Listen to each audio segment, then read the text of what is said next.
Again, that's just so we can make sure we capture all your questions and ensure that we answer all the questions, as well as share the content of the presentation with anyone who might be missing it this evening. So again, you can ask your questions throughout the session. And then for today's agenda, we're going to start by giving introductions to our team, identify the location of the site, share a bit of the vision, go through some of the existing policy, as well as share what the current land use is, and detail some of the technical components for the site.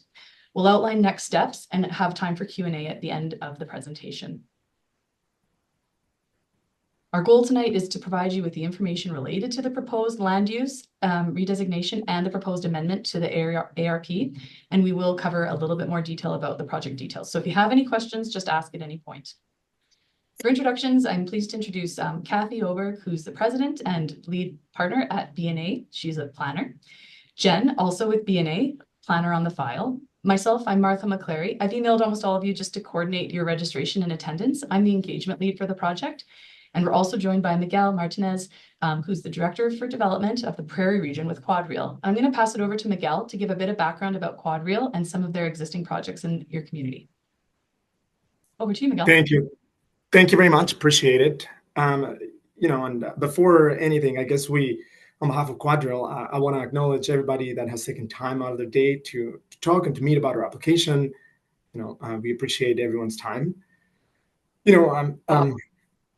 As most of you know, we put forward a rezoning application for our Eau Claire lands, and we're asking to get some trust and support. And I understand that might be a concern for some. So I think it's important that before we talk about the project, we talked about Quadreal as a developer and as an owner of real estate.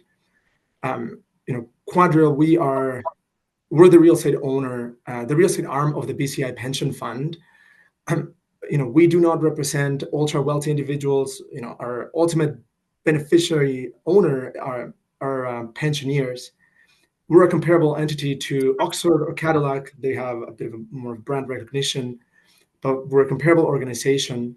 Prior to 2015, all of the assets owned by the pension fund were managed by third-party advisors. But at the time, at the pension level, it was decided to internalize all of the real estate assets, and that led to the creation of Quadreal. But the ownership of the Eau Claire lands by BCI actually dates back to 1996. So long-term ownership of this asset. And Quadreal as a developer, our last development project, multifamily development project in Calgary, was actually completed in 2019. But by no means we're absent from the Calgary market or housing development in Canada as a whole. In Calgary, we have a significant presence in real estate. We own over 10 million square feet of real estate, worth over $2 billion in assets. And this includes over 2,000 residential units. So, and on top of that, we have a very significant presence of assets in downtown Calgary.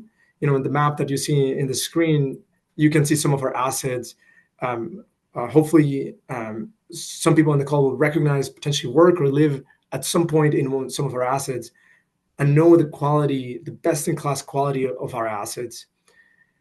A local example of our development capabilities in Calgary is our Soto project, which you actually see in the screen on the right side, the image on the right. That project is located in 10th Avenue and 5th Street, and I think it was completed 2019.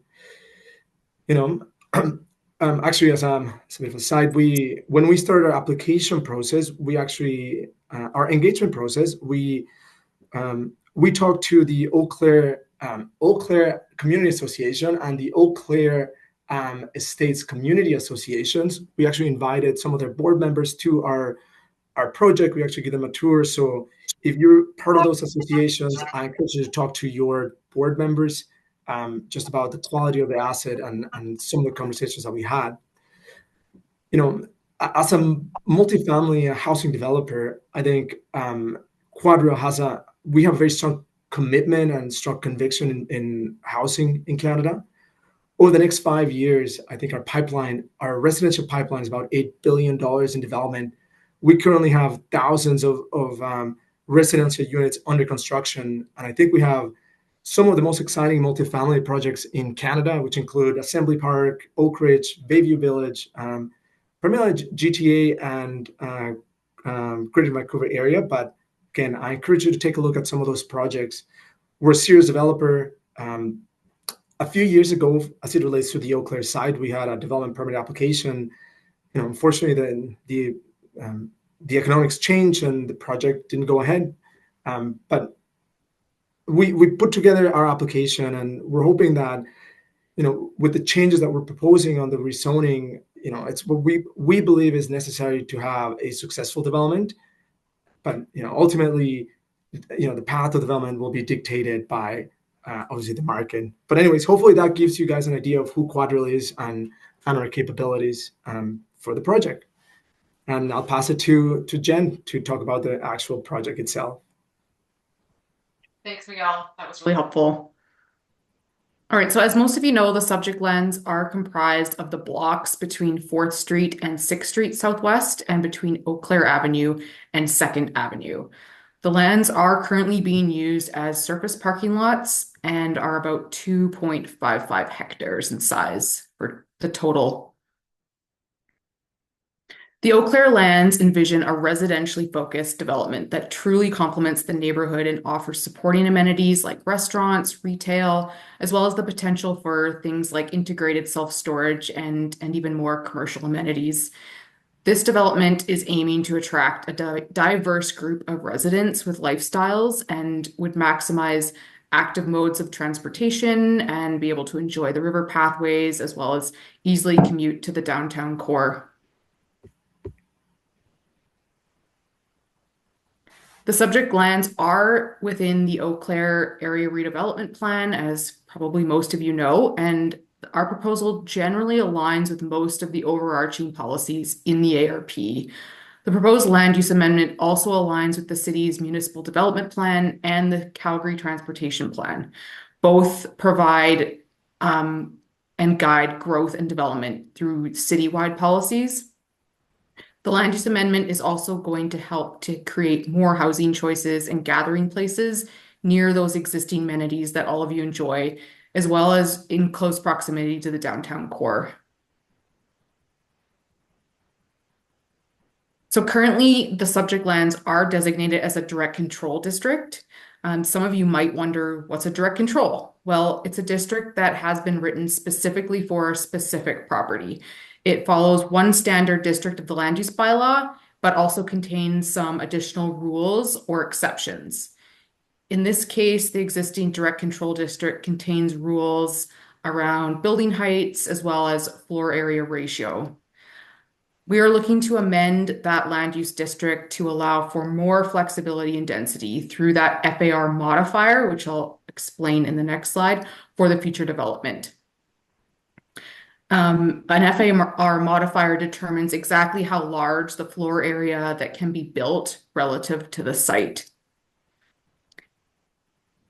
There's also the land use bylaw and Eau Claire's area redevelopment plan. The area redevelopment plan is also a statutory plan, but it provides a framework for growth within a local area.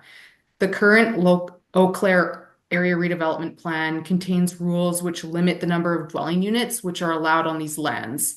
This maximum number of units no longer aligns with Calgary's current market demands, so we are also proposing an amendment to the ARP to remove that maximum number of units and increase the maximum FAR to allow for more flexibility in unit sizes.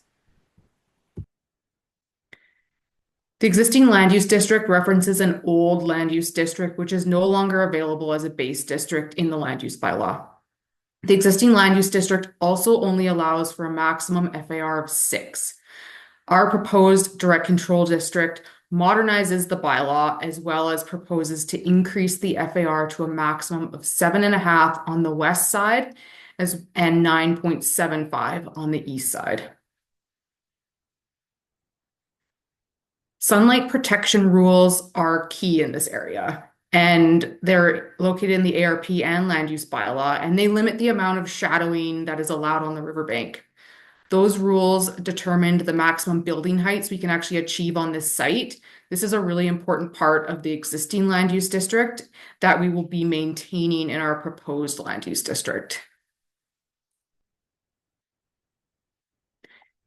In regards to servicing, such as water, sanitary, and stormwater, that all exists in the public right-of-way adjacent to the site and will ultimately service the development.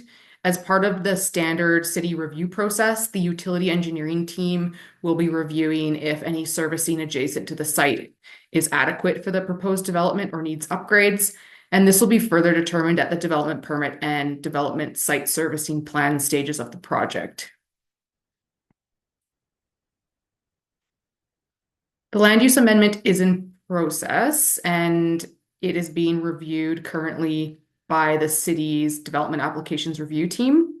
So we are hoping to receive the city's detailed review in the coming weeks. And then once we receive those comments, we will review as well as consider any comments that we receive tonight, consider the city comments to revise our submission. Then we would plan to resubmit the application over the next few months and have it recirculated back by the city. Quadreal is going to continue to keep the community informed throughout the process. So those that registered to tonight's session, we will email you to notify you of any revised submission. You can also keep informed through the city's development map website as to the progress of the application. So we'll now open the floor for questions and our team will be happy to answer any questions you may have. If you would like to send any comments or additional questions, you can feel free to email Martha at the email listed on the screen. Thanks, Jen. So just a reminder, if you do have any questions, you are welcome to raise your hand. We can unmute you if you prefer to speak. And we've also received a few questions in through the Q&A function. So we are still continuing to record this session again so that we can reference it or share it with those who might be missing it. And I did want to start off with just one question generally to Miguel that we've received just by email. Is really what are the plans with the site? What are the reasons for the change? Are you planning to sell the site? Or are you planning to start development? What are sort of the next steps for the site?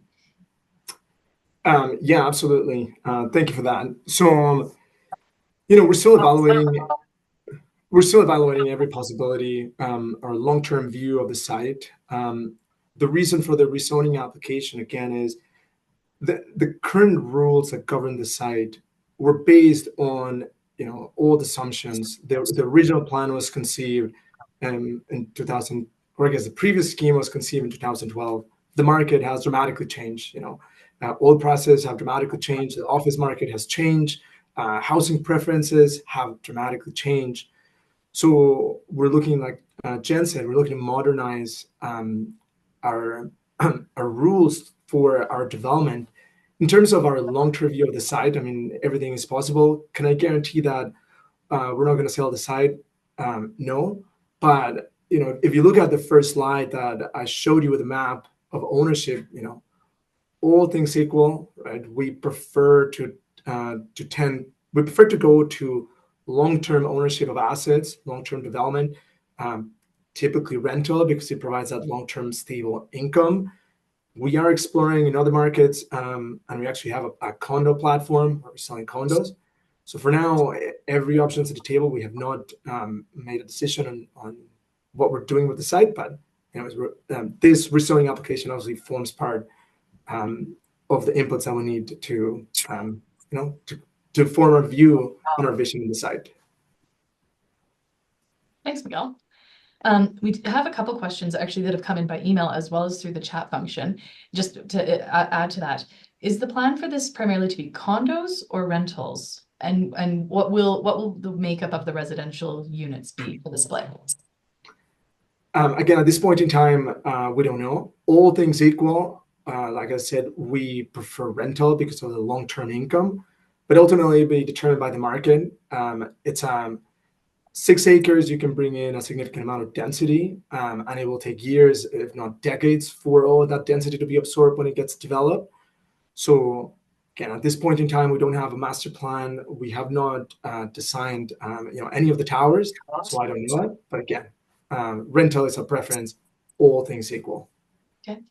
And adding to that, we had another question come in. Are there plans for this to be any affordable units or affordable housing units within this building?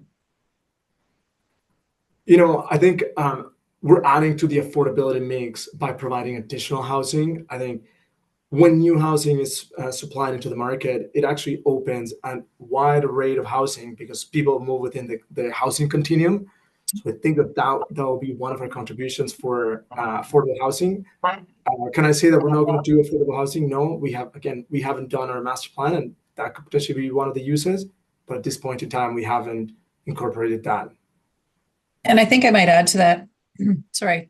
There are lots of partnerships that can be done as well. Lots of organizations that like to assist by, purchasing some units and folding them in under their corporate mandates. So we'll probably have conversations as we move forward, as we get closer. This is the land use stage. It isn't until we get into the development permit stage that we have a better idea of what we've got for buildings and some of the unit mixes. But it's definitely top of mind to stay current on, what is the market looking for from a unit mix perspective. And Quadreal does that with all of their applications, so they have a good understanding, and that's something you do kind of regularly to get a good understanding. Thanks, Kathy. We do actually have a couple hands up, and so I just want to note that we are getting to you, and Kathy and Miguel and Jen, just to expand, we did have another question come in around the sort of quantity and size mix of the apartments. So Kathy, if you don't mind maybe elaborating. So the person is asking if this sounds like it's going to be more smaller apartments, which is in Toronto.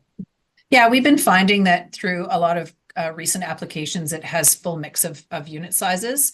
Again, it could be 1 bedrooms, could be up to 3 bedrooms. We're seeing that within some buildings as well. So I think that'll be where we see what is the market looking for and what's the ideal size that they're looking for. So I would say that we're open to having a full range of unit sizes, and that'll just depend at the time what seems to be most appropriate or needed in the market. Thank you.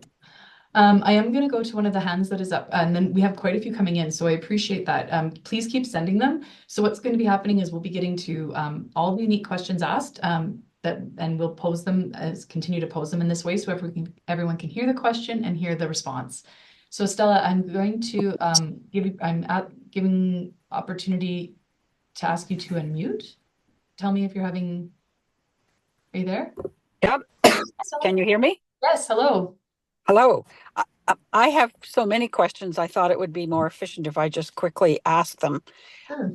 You mentioned the arrangements for making sure that the sun is not blocked. Could you explain that a whole lot more, please?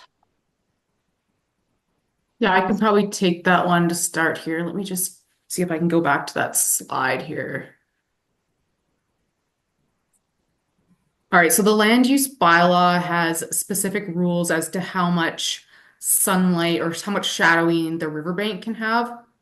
So we worked with an architect and had them basically reverse engineer what those maximum building heights could be.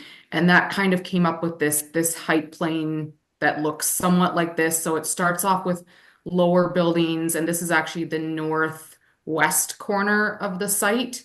That's where all the lower buildings would be located. And then it kind of transitions to the higher buildings closer to the north or southeast corner of the site. Does that help? So can you give me an idea in feet or meters or floors, what that would be? Yes. Let me just see if I can get back to that other. All right, so this slide probably shows it the best. So right here, like the lowest building that is kind of demonstrated in this concept, and please be aware this is just a concept to kind of demonstrate how that could look, is around the 60-meter mark, with the highest building going up to about 114 meters. How many floors is that approximately? The lowest one is about 20. Is that correct, Yeah. Miguel? 60 Yeah. meters is about 20, and then up to 38 to 40. It depends. Typically, you have a certain height of ceiling. It depends on the height of ceiling that you build at. Miguel, what was the average height that was used with the Soto building? Was it 3 meters for everything above ground?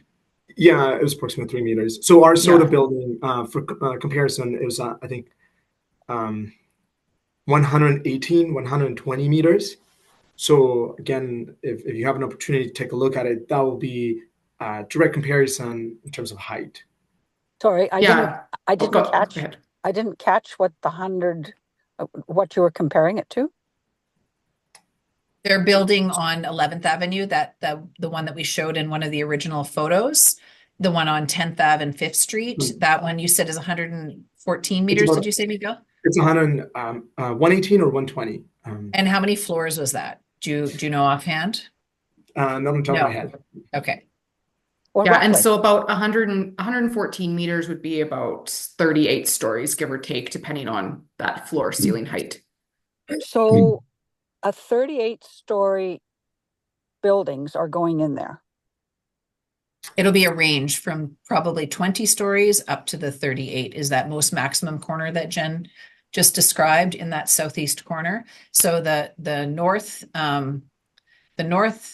or the southwest corner where we can see the 60-meter number one, that is the lowest at 60 meters, and that's about 20 stories. Okay, so you talked about FAR or whatever that is, and you mentioned that it was going to go from 7 something to 9 something. Yep. I'm listening to this in my car, so I'm having to just memorize this stuff. Sure. Could you? I don't understand what that means. Could Yeah, you describe in simple terms, like non specialized terms, what that means? yeah, absolutely. So it's a multiplication of the entire site area, multiplied by the whatever the FAR number is, and then that is how much gross floor area you can get on a parcel. So if you had like a 1 acre site, you could get, if it was a 7.5 FAR, you could get 7.5 acres of floor area, whatever that converts to in square feet. If that makes sense. Uh, And maybe Not particularly. So Okay. it would translate into a total floor space of tens of thousands of feet more. so maybe I can try to contextualize it. So currently, with the current zoning in place, we're allowed to build, I think it's 155,000 square meters of development. That's what we're approved. That's what was approved a number of years ago, and what we can do today. Our application is asking to go from 155,000 square meters to 180,000 square meters. So it's about 20% more density on the site, with all of these changes, right? So that increase in square meters would be both a combination of increased height and increased aerial extent, sort of more out to the edge of the sidewalk. Yes and no. Sometimes the floor area ratio, you can either cover an entire site with it, or you can do it vertically. And so this is we're suggesting that given the sun restrictions, that we're suggesting it will be more in a vertical format, but it gives us the maximum amount that we can actually build to. Okay, so another question then is, at the moment, Eau Claire Avenue is jammed. It's barely room for people to park on both sides and for 2 cars to pass each other. And on the weekends, and in fact frequently, both sides of Eau Claire Avenue are completely full of parked cars with people getting out to get to the park. Where are the ingress and egress going to be on these buildings? They're likely going to happen at quite a few spots. Miguel, are you able to identify where we've looked at with the transportation consultant? Yeah. So actually, again, at this point in time, we don't have a scheme, right? So we don't know where the entrances and exits are going to be. We don't know how many units we're going to have. we have an idea, but we don't know how many units we're going to have. When we go, before we go for construction, when we go on a development permit on each specific tower, when we actually know the specifics, before we do that, we're going to commission a traffic study. And the traffic study is going to help us guide, what type of improvements are going to need it, or the type of impacts that our development is going to have. Ultimately, as a developer, I think, you can appreciate traffic is a key consideration for the success of our development. So if we don't get it right, our development is going to suffer. So, we're going to work, we're going to conduct all of the studies necessary to ensure that there's proper traffic flow. Okay. Could you outline then how things are going to proceed, and at what point some of these questions that we've asked, which you said, have obviously are not fully formulated because you're in the planning stage. What is the next step, and at what point will we be able to see more accurately what it is you would like to do for our comments, and how do we comment? It's a very good question. Do you want me to start, Jen? And then if you have anything to add, you can add to it. Okay, so there's a number of processes. Obviously, with the size of the site, we're not building all the buildings at once. There's going to be phases. And each of those phases would be the next set of applications. So this one here is as Miguel had stated, is asking for a little bit of a 20% increase in the FAR and the density for the site. If that gets approved by council, so this is the opportunity for yourselves to get to make comments to the city, to come to council and speak to it if you'd like. This is a public process and a public hearing process. So this is the first stage. If it gets approved by council, the changes, then we go into development permits as the next stages. Likely it'll be phased out. You might, it could probably take, I'm guessing, how many buildings are there? There's 8 buildings that we're suggesting. There's going to be a time lag between them, so it's not all going to happen within 1 to 2 years. It'll have a time frame, and I'll get Miguel to answer that in a second because I know it came in as a question. And the development permit also has the opportunity for input and also to make comments. And so each step of the way, each application will go to your community association as well.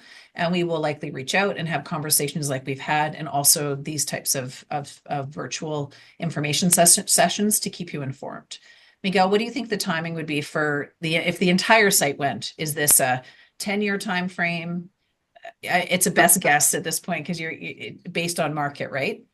So yeah, it's a difficult question, right? Because it's entirely about the market, right? The market is right now. There's a lot of demand. There's a housing crisis, but Calgary is known for, when oil prices crash, there was a bit of a slowdown in demand in the core, particularly. So, but we view this as a phased approach. It probably will take, realistically, it will take decades to get absorbed. Is it 10 years, 20 years? I don't know, but it will take a significant amount of time given the amount of density. But the first buildings are likely to be under construction, a couple of years from now? So, this rezoning application is the first step. Obviously, we have to go through this, and this will help give us all of the parameters for us to create our master plan.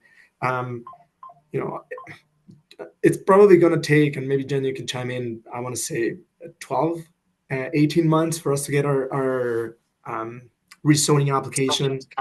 After that, we have to do drawings. We have to do design some of the buildings. That could take anywhere from 6, 12 months. And then after that, under construction, the building of this side, one building would take, 2 years potentially. So it's a long development period.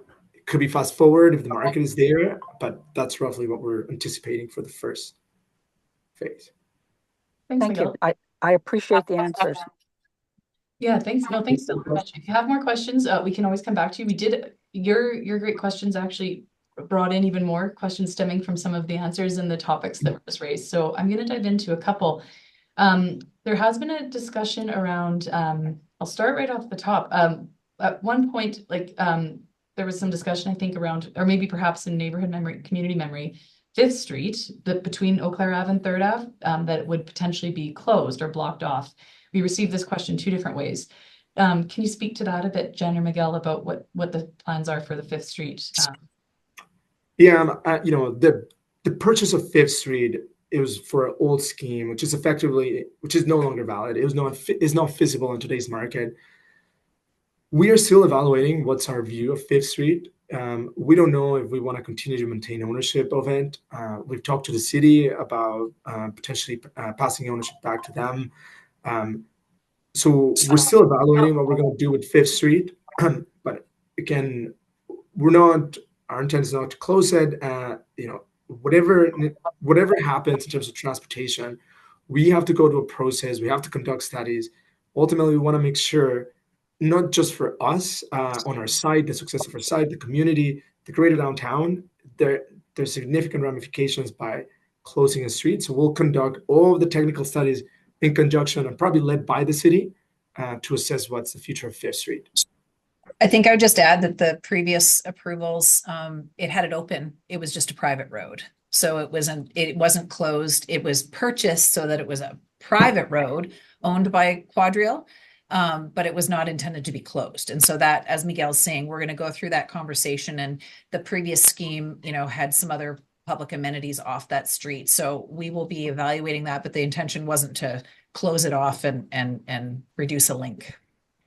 Okay. We had a couple questions also come in on parking. Someone was asking about whether the site will contain underground parking. And we've also had a couple questions about whether parking will be retained along Eau Claire Avenue, on-street parking. Let me clarify, on-street parking along Eau Claire Ave. So those are the two parking questions we've had so far. Miguel or Jen? Sure. Yeah, so, I think parking, again, it's a key consideration for the success of the development. I suspect we'll have a combination of underground parking, potentially above grade parking, like what we have at our Soto. We want to make sure we provide enough parking for our development. As it relates to Eau Claire Avenue, I actually think that'll be a question for the city, and it will be determined by the traffic studies that will be conducted. So I cannot comment at this point in time what's going to happen with that street parking. Thanks, Miguel. I'm going to move on to a couple of questions regarding FAR, because an FAR can be quite technical. So we appreciate these questions that have come in, and we appreciated the discussion so far, Stella. So thank you for your great questions as well. So I guess I want to maybe I might not be understanding this question correctly. So Tom, if you'd like to add any detail to it, just jump in. What degree of departure from FAR have nearby properties been granted? So I think he's looking for example of precedents, like for example, going from 6 to 9.75 seems like a lot. Can we clarify, is it 6 to 9.75 as well? Yes, that's correct. I'm trying to think of a precedent in the area. I know the recent Harvard development, which is just east of this site, was granted a significant FAR increase. I don't have the exact numbers right in front of me, but we could definitely get that back. Okay, great. And sorry if I may, I know FAR is a very technical number, but I think maybe a simple way to think about it is, right, currently we're approved 155,000 square meters. We're proposing to go to 188,000 square meters. Because when you look at it like that, it's a 20% increase. That's the actual increase in density that we're asking for. There's some complications with FAR calculation on the technical side, Fifth Street, rights over Fifth Street, things like that. So again, we're looking for an additional approximately 35,000 square meters of density, which is about 20% increase in density. Yeah, and I think I'm going one to just point. Oh, go ahead. I was just going to say, I think one point to add, and you've shared this before, Miguel, is around the floodway regulations needing to put some of the mechanical areas actually above grade. So in other buildings where you can put mechanical areas below grade, they don't actually count towards your FAR. But because of the floodway restrictions, they're actually required above grade, which would count into and eat some of the floor area ratio that they would be granted. Correct. And maybe to add a little bit more, right? Some of the reasons, again, why we're looking at increasing this FAR again, Fifth Street, our ownership of Fifth Street, how that plays into the calculation. Non-productive uses like Jen is saying, mechanical rooms, parking lots as well. We want to ensure that our development has enough parking, above grade parking, 1-2 story, like, Soto, that actually counts against your FAR, against the usable as square footage. So again, these are some of the examples of why we want to increase FAR. We have a couple FAR questions as they relate to the ultimate design. So does increasing the FAR modifier also mean that you are looking to minimize the distance from the building to the street curb, so to the city curbs? And similarly, does increasing the FAR modifier mean that you actually want to increase the opportunity to create more smaller apartments? So in terms of the distance between our building and the street, I think that there's very clear regulations from the city, and we'll follow those regulations that establish minimum or unrequired setbacks. So we'll follow all of that. At the end of the day, our vision is to create a pedestrian, walkable, vibrant community, and some of the landscape, some of the pathways around it forms part of that. In terms of more FAR leads to smaller units, no. Are we going to do smaller units in the future? I mean, if the market demands it. Our vision right now is not to do micro units like Toronto and Vancouver. The market could change, affordability could demand it, and maybe we'll consider in the future.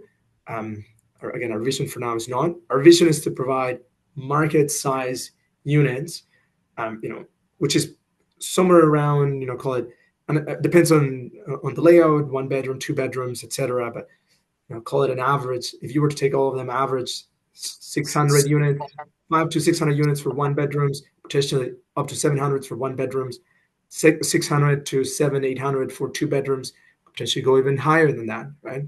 Whatever the market demands, that's what we're hoping to provide. Thank you. And we do have so we'll come back to some of the discussion that Miguel's raising around sort of what's going to be built on site, because we do have some more FAR questions that have come in. So I just want to stay on this topic while we're on it. We will continue to try and group sort of similar topic questions together for the discussion purposes. So as a question, so if the FAR request is approved, or approved as proposed, how many units could be developed considering the building height limitations as well? So have you done any of those calculations, Miguel? We might have to follow up with some more detailed information about FAR, I'm guessing, and I appreciate all the questions. We might have to do out some diagrams that explain it after this event, but go ahead, Miguel. Yeah, I mean, we've done calculations, right? And, it could be, for now, given the current market sizes, it could be somewhere between, 1,800 to 2,100 units. But again, it's difficult for me to give you a number because we don't know the mixes. 2 bedrooms are bigger than 1 bedroom. If we decide to go more 1 bedrooms, we're also, it's also going to depend on the use of the building. Different demographics demand different unit types. We're considering, I'm not saying we're going to do any of the specifics, but seniors, long-term care, or 55 plus, professionals, young professionals, or students, they're all part of the demographic that could be targeted in the development. They all have vastly different needs, which will lead into vastly different outcomes. And that's the purpose why we're looking to eliminate the unit count restriction and have only density as our guidelines for our development. Thanks, Miguel. Anything to add, Jen? Okay, so we had a pretty complicated sort of calculation question come in. So again, I'll ask it. We might be following up in more detail, but I'll pose it to the team. So from an anonymous attendee, so you stated that the total floor space would increase from 155,000 square meters to 180,000 square meters. So their calculation is that's roughly 16%. Could you please explain how this correlates to increasing the FAR from the current 6 to the proposed 7.5 west and to 9.75 on the east side? Their calculation of the 7.5 is that that's a 25% increase, and that the 9.75 is an actual 63% increase. Yeah, and again, it's a 188, so-called 188,000 square meters. I think it'll be easier if we prepare some sort of diagram that shows it. Again, one of the complicated things about FAR is that it's based on the area of the site area. Currently, the entire site is considered, the 2 parking lots and the street are considered a single site. Again, we don't know what the future of Fifth Street is going to be. That's why we're starting to split some of the lots between the west and east, and it's purely a calculation. The east block is smaller, therefore, your denominator is smaller. I think it'll be easier if we show a calculation, so we'll follow up with an actual calculation. And I think it's also important to note that the height still remains the same from the previous application, because we have the same restrictions as we shown in that previous one. So we're gonna take this away as pulling together some information that explains more the FAR. It is a complicated thing. The only way that I can simplify it is if you have a parcel and you built it right from property line to property line, all in a building, that's one FAR, because you're maximizing that floor area across the parcel size. So I think we will take these questions away and come back with a little bit more information, and hopefully we can show it even visually, that you'll get an understanding of what that means. Yeah. A couple questions on phasing and timing that we'll move to. So we have one question asking, where would you anticipate starting construction? In the southwest or the southeast corner, perhaps? Do you have any understanding of that at this time? Again, we're still working on that. Our preliminary thinking is to start on the west block, on the northeast corner of the west block. But again, that we haven't made that determination. We're also working on that. But for now, that's our thinking. And going back to some of the timeline questions, and thanks to everyone who's still with us. So is there a timeline for some of the first development permits that you're anticipating? And also, what is the earliest that construction might start? So kind of two different kind of questions on timeline. Yeah, so again, we're working this rezoning application. It's an important consideration. It's a key consideration before we go ahead. If we go ahead with a development permit, right? Again, at this point in time, we haven't gone to our board to seek approval to submit for a development permit. But if we were to get this rezoning through, again, I suspect if the market continues to be strong, if there's an economic case for us to develop, we probably could see a development permit 12 months after a rezoning application, and construction, again, provided that the market continues to be strong, shortly after. But it's all dependent on the market. Things could change rapidly. So, yeah, depending on the market. That at a minimum puts us into 2026, probably at least at a midway of 2026, and if everything was to go as Miguel has described. Correct. Yeah. So for those of it, if anyone's just turned in, there were some questions at the top around sort of timing as well. So we're just continuing some of our responses to that. And a lot of the responses has been that, changes are dependent on market conditions. So one of the attendees and the participants has asked, so what happens if the market conditions change again before you file your first development permit application? Well, as I stated, it's going to be a number of applications that we do. So if you get started with one building will get constructed. And then, well, if we're ready for it with the market, and then there'll be a decision if a second building comes up. That's where the overall timing is difficult to predict when you've got, 8 buildings that you're thinking of. Miguel, did you want to add to that? I mean, it's difficult to answer because, again, what's the change, right? Maybe the market gets, there's a need. Population continues to grow at a fast rate, which means that there's an even higher need for housing. Interest rates, it's a big part of it. Interest rates are going down. Hard to predict what's the impact's going to be. The market's always changing. That's the only given. We're always monitoring. We're always looking at it.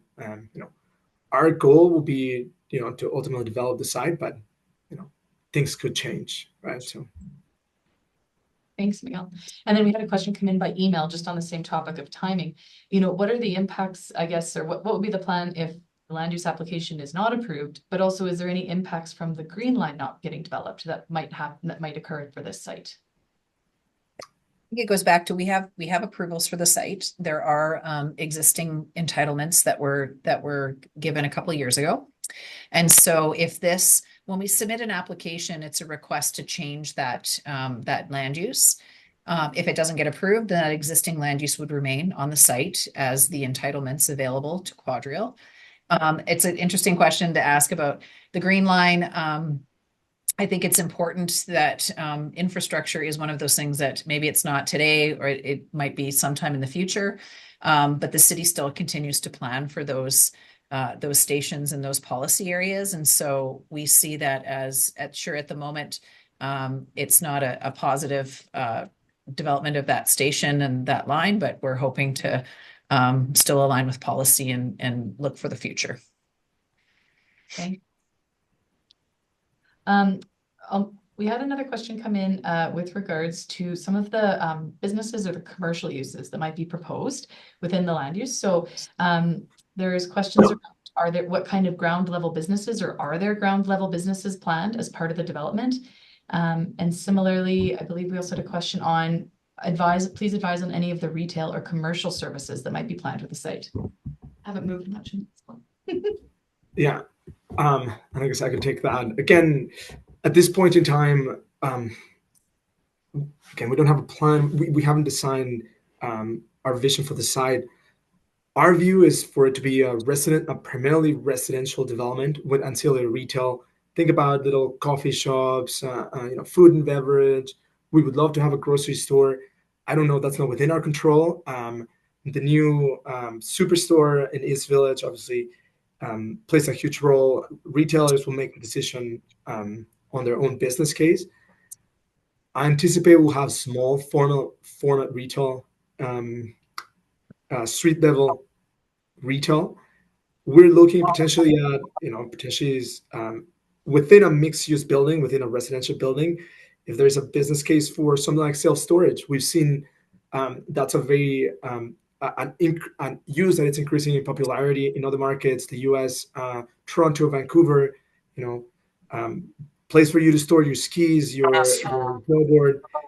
But again, at this point in time, we haven't formulated a full vision, but that's what I suspect will happen. Small format retail, street front, a little bit of other uses, but not a significant amount. Most of it will be residential.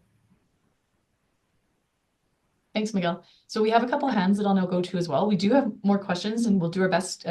We plan to get to all of them by theme. So Tom, you have your hand raised. So Tom, I might be saying your last name wrong, Logia.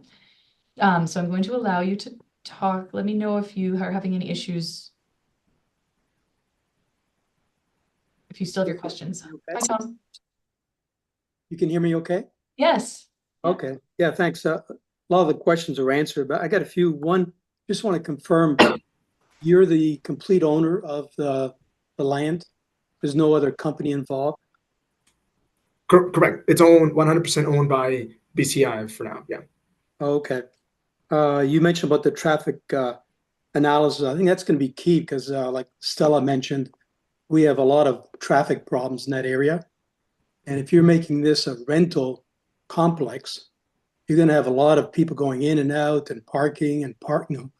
It's going to be a disaster. So I think you really need to pay attention to the density and the traffic, because I think you're going to cause quite a problem in that area. Yeah. Thank you for that. Right. As I was saying, I think that's one of our main concerns, not just in this site, but when we do multifamily development. The success of our project is going to depend on people being able to, transit, to have easy access to transit, whether it is public transit, walking, or vehicles. So that, that's one of our main areas of focus for the development. And especially if you make it all rental, you're going to have moving in and out, every year, packing, unpacking, and it's going to be going to be quite interesting. Are you going to have underground parking for every unit? 1 or 2 cars? Again, we haven't made the determination. We own a significant amount of residential real estate in Calgary, including multiple towers, multiple downtown towers, or I guess technically the Beltline, but the greater core, right? And what we've seen is that, contrary to I'm going to call it popular belief, right? People are driving less. There's still the cars is still very important in Calgary, but what we've seen in our developments is that there's no 1-to-1 ratio. But again, this is a completely different site, Eau Claire versus the Beltline, potentially different demographics. It's also going to depend what type of demographic we're catering with a particular building. Some demographics will prefer to drive more than others. So again, that's an important consideration for us. And when we go on the first phase, whatever that might look like, that's one of our key concerns. Okay. And the other question I had is on the a lot of our units in Eau Claire Estates, we will be facing your 8 buildings, and some will be higher than us. Are you going to have like a glass? Is it going to be all glass? Because I'm a little bit concerned about the sun. Kind of, we may not be able to look at your buildings because the sun will be glaring at our windows. Is that a review or a concern or? I appreciate that comment. I think it's something that we should be considering when we get to more detailed design stage with the architects, to be able to address that concern. At this point in time, we haven't looked at detailed plans. I know there's questions about, do you have building footprints? We've done some massing based off the drawing that you saw. So we've placed buildings and kind of established the sun zones. More detail then has to come in, and we have to look at the public realm and of course the aesthetics and design of the building. So that will come, but I appreciate the comment. We're going to make sure that stays noted, and something that Miguel and his team will look at as they get to more detailed stages. Okay. Yeah, we enjoy the view of the buildings, but if we're going to I know what you mean. The glare. we don't want to be blinded by the sun. I get it in my office, which as the sun comes, so I get it. I understand. Yeah. One thing that I'll add is that a lot of this is regulated. There's bylaws. The municipality will obviously ensure that there's no nuances. So we'll be following all the bylaws and regulations put in by the municipality or any authority that has jurisdictions for the development. Okay, but sometimes I don't trust the city as well, so I'd like to bring that up as a concern in case the city doesn't think. We'll note that, Tom. Yeah, for sure. Okay. Yeah. And I think a lot of the other things were answered. Stella did a good job of asking a lot of great questions. Yeah. All right, thank you. Thank you, Tom. Thank you. So I do believe we had, the hand went down. So if there is anybody else that had like to speak, we can. I think Sana had a few questions as well. So Sana, if you'd like to speak, we can unmute you. I do, just in case, but before we do that, there are a couple, in case people have to drop off, because we are at the top of the hour, we will keep, but there are a couple sort of next steps questions I'd like to get to now, just in case people have to go. So there were questions around how people can participate or provide comments to the city, and if we'll be sharing what we've submitted to the city with participants.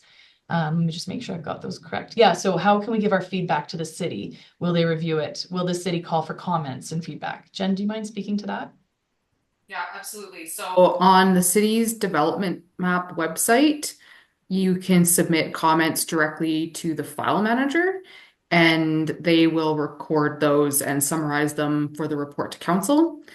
We will also be doing our own outreach summary, which we will be submitting to the city, and they will also include that in the report to council. Thanks, Jen. And then yes, and so where can we find what was submitted by Quadreal to the city? How can we share that? We might take that away as a team because as how best to share, but we will follow up with you. Miguel or Kathy, anything to add on that? No, and what we've done is we're happy to share information, certainly with the community association, and we don't have a hosted website for this, so we'll talk about sharing some information out. There's going to be some additional things that we're going to pull together just based off the questions that we're happy to share out as well. So I think the best way is we've got contact information. We're going to be sending things out through this same way. You'll get an email with information. And if we've got links and things to share, we certainly will do that as well. I'm going to share in the chat that development map that Jen just mentioned, where you can find your file planner information and information about the application as well. Okay. Okay, so Sana, you also have a couple typed questions, so I'm going to give you the opportunity to chat. Let me know if it's working for you, so you can ask some of your questions. Hello? Yeah, can you hear me? Yes, hi. Hi. Hey, thanks so much for this information session. I've been a bit of a dog on a bone on there about a privacy glass. And I know this is a design and developmental question, but really, in many people's opinions, as neighbors right across the street from 8 towers, just really would like you to highly put on the top of the list to have make sure that no one has the ability to see into these units.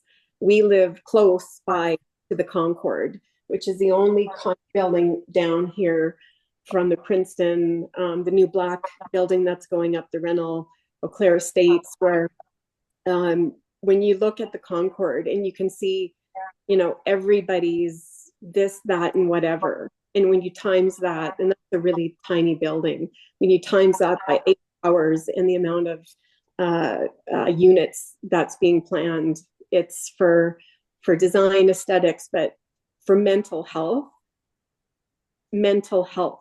of all of the neighbors.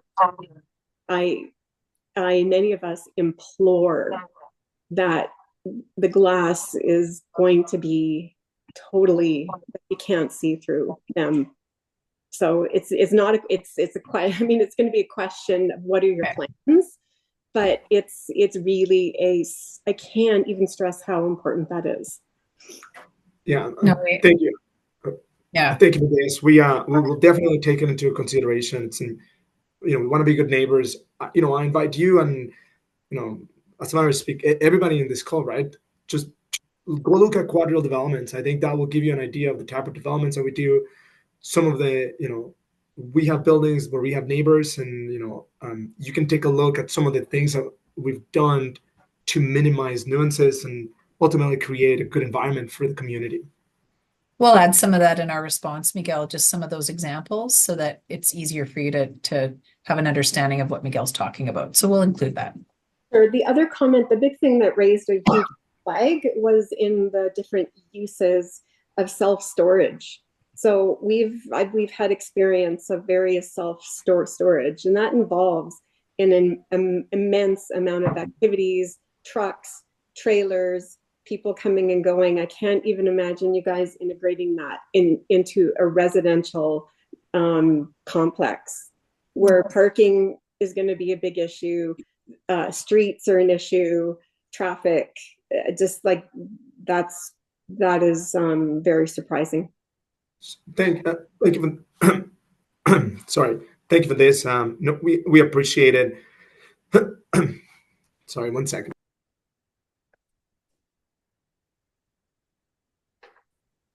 I apologize. Duly noted again is we're not saying we're going to do self-storage. Is one of the many uses that we are, we're possibly contemplating. I think the North American context, particularly the Canadian Calgary context, there's a different view of what self-storage is compared to other cities, other jurisdictions, the U.S., some of the larger cities where there's a lot more apartments and a lot more multifamily living. But duly noted, again, traffic is one of our main concerns for the success of the development. If we end up doing 8 rental towers, we might not, but if just for a moment, if we do that and one of our buildings has a traffic issue, is really going to impact ultimately the financial viability, the returns of our projects. So we're definitely acutely aware of that, and we want to make sure our development is successful. Okay, thanks. Thank you. And Sunny, there was one more question you submitted typing. I just want to make sure we got to it. And maybe Jen, if you want to go back to the slide that showed the buildings and the heights. I think you asked if we could translate the heights into meters, into how many stories each might be from west to east. Yeah, I've done a quick calc that the 60 meters, the smallest one is 20 stories. The 84, right? It's 2.3 meters per story. Yeah, you typically, your first one could be a 4 meter or higher, your first main floor, depending on types of uses. Okay. And then your typical residential floor is that 3 meters. Sometimes you can go higher, but it's usually typically the 3 meters. So you're in that right range. Absolutely. So you have it correct. So 60 meters sitting on the far west side, transitioning to the highest next to those other towers that exist to the south of that southeast corner. Okay. You were saying that some of the mechanical will need to be above grade. Is that all the mechanical will be on the roofs? And what about noise pollution? Would there be a mitigation of, housing so as neighbors we're not listening to 8 rooftop mechanical going on? Jen, does that mean it has to go to the roof when it has to meet the flood restrictions? Or is that just it's higher in the building versus underground, below grade? Yeah, Miguel might know better, but yeah, it doesn't mean necessarily the roof. Yeah, and it depends on what the system is, right? The whole point is to get everything. This side is in the floodplain, so we want to make sure that all of our mechanical systems are above that. That doesn't necessarily mean that they're going to go to the roof. Some of them could go to the roof. Some of them could go to a first, second floor. Again, it depends on what the system is and ultimately the design, right? The structural mechanical engineer are going to take a look at that. In terms of making sure there's no nuance, yeah, we fully note it. Again, we'll make sure we'll follow the building code. There's rules and regulations for all these things, but yeah, ultimately we want to be a good neighbor. We want to make sure that there's no nuances for our neighbors. Okay, and I totally missed, in your perfect world, what corner or block did you say you would start the first building on?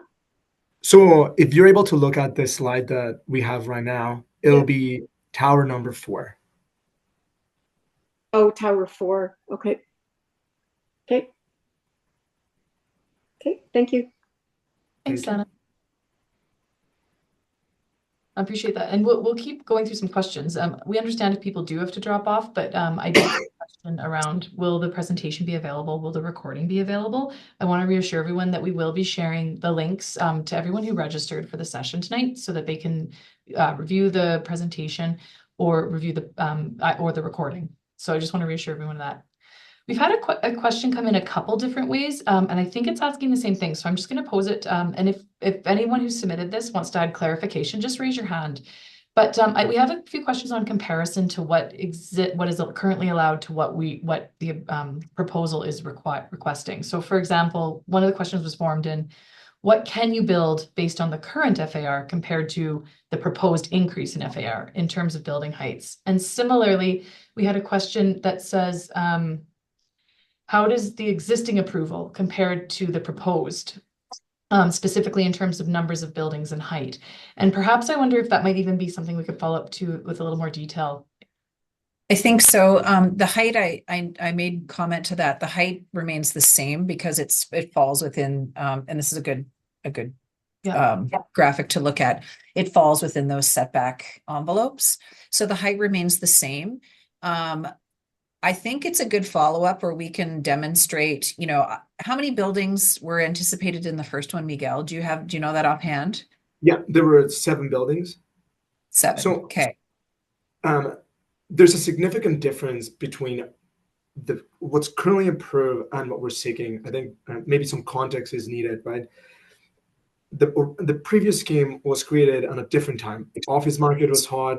There was a lot of demand for office. Oil and gas companies were expanding. The site had, a large presence of commercial space. It had a hotel. It actually had 2 hotels, one building that had 2 hotels in it. The market has significantly changed. The demand for office, nobody wants to do another office building. Is no economically viable. So much vacancy, completely eliminates one use.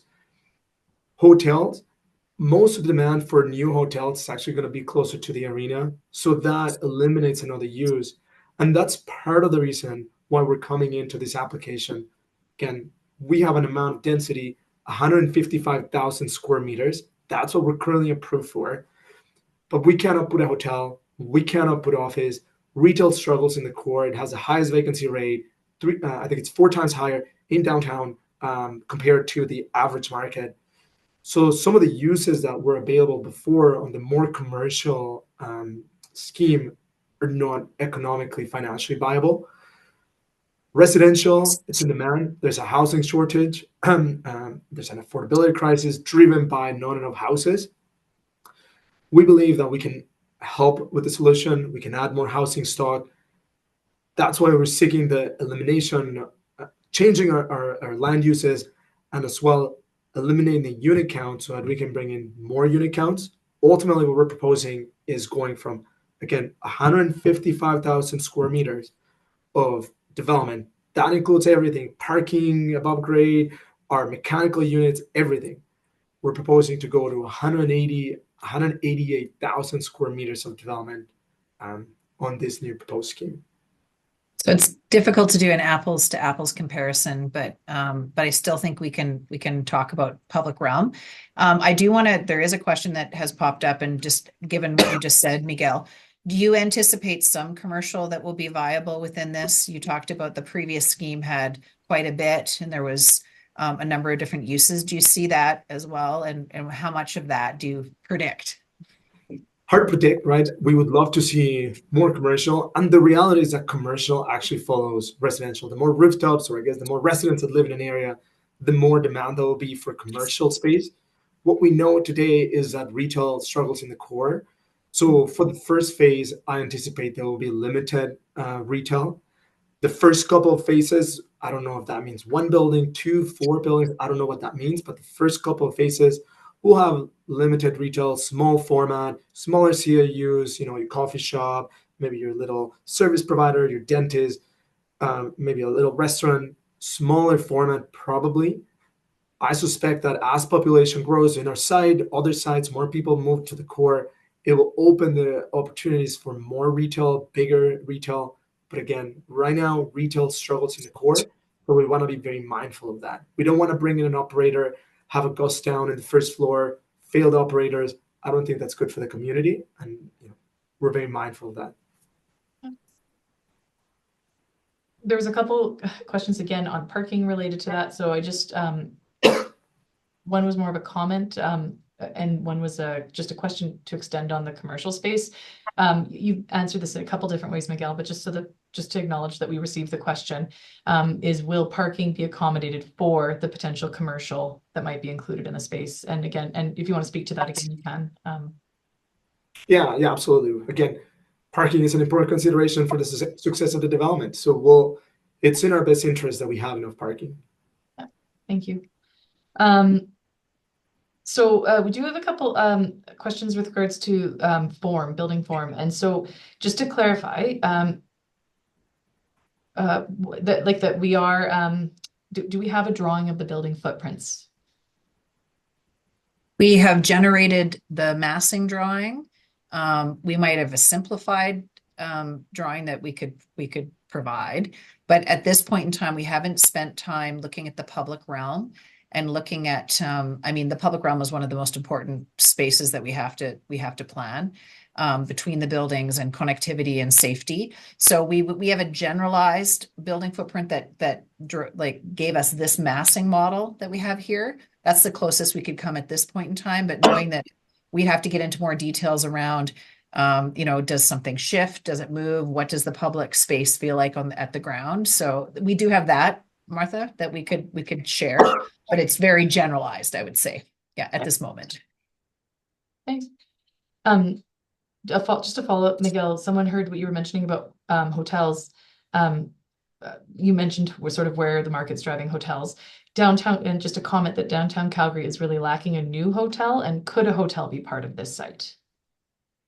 I don't think we're limiting it from the land use district. It's still being allowed. Is that correct, Jen? I believe it's still one of the listed uses. Yeah. So we're not saying no to it. It's going to come down to, is there an operator? Is there a hotel that's really looking to locate themselves on this side of downtown? Certainly Miguel would be pleased to have, different uses on the site, but it's not, we don't have anyone currently. Unlike the previous application, they actually had hotel operators, kicking down the door saying we want to be in two of your towers. So at this point in time, we're not limiting it. Okay. Thanks. So we're just down to some of our final few questions. So again, thanks to everyone who's joined us this evening. We will just remind everyone of next steps as we wrap up, but we'll get to these kind of last few questions, and we appreciate the great discussion that we've had tonight and everyone's comments that have come through. There's a comment about the previous plan, and I'm not too familiar myself actually with the previous plan that the community may have seen. So this person is mentioning that their previous plan entry and exit to the site for any commercial activity was primarily off 3rd Avenue, and that there was no entry to the site off Eau Claire Avenue. Has this been considered, or will it be maintained for the future development? Apologize. Again, we haven't planned anything. I suspect it will be the same thing. Ultimately, it'll be the municipality who help guide some of those conversations. Again, I suspect all the entrance is going to be through 3rd, 5th. 3rd and 5th. But again, we haven't made any detailed designs.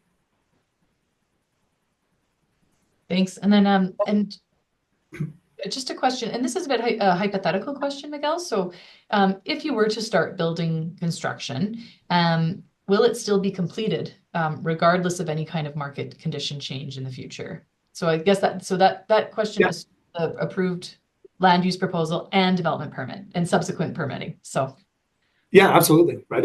It has happened. Real estate moves in cycles. That's the only thing that's known, right? The market is going to change. It has happened in some of our projects. We will complete it. The question is what will happen with the phasing of the next towers. Okay, thanks. And just one point of clarification for the group. There is like a question around or commented that a participant believes that above ground parking is not allowed under current rules. Is that true, Jen, or do you want to respond to that?